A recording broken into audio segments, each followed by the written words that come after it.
यहाँ पे बोला है कि एक प्रिज्म है और प्रिज्म का तल कैसा है जी, समकोणीय त्रिभुज। समकोणीय मतलब एक कोण 90 डिग्री। यहाँ पे समकोण त्रिभुज हम बना लेते हैं, लो जी बन गया। ये आधार है, क्या है तल, तो तल कैसा समकोणीय जिसकी दो भुजा 5 और 12 दे रखी है। अच्छा 5 12 जैसी नजर आया तो एक ट्रिपलेट का फॉर्मेट आ गया और ये 90 डिग्री है, तो इसको 5 या 12 मानोगे तो इसको 5 या 12 मानना पड़ेगा। तो ये 5 है तो ये कितना हो गया 12।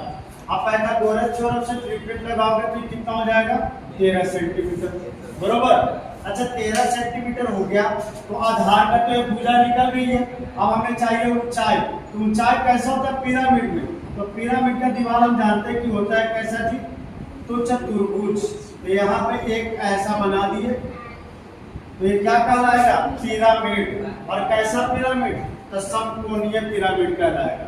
अब इसका हाइट दे रखा है, कितना दे रखा है, तो 10 सेंटीमीटर और पूछा है कुल पृष्ठीय क्षेत्रफल। अच्छा कुल पृष्ठीय क्षेत्रफल होता क्या है, तो कुल पृष्ठीय क्षेत्रफल होता है आधार का क्षेत्रफल गुना 2 और प्लस में दीवारों का क्षेत्रफल यानी फलकों की क्षेत्रफल। अच्छा फलक का क्षेत्रफल होता कितना है, तो फलक का क्षेत्रफल होता है फलक का क्षेत्रफल और प्लस में आधार का क्षेत्रफल गुना 2।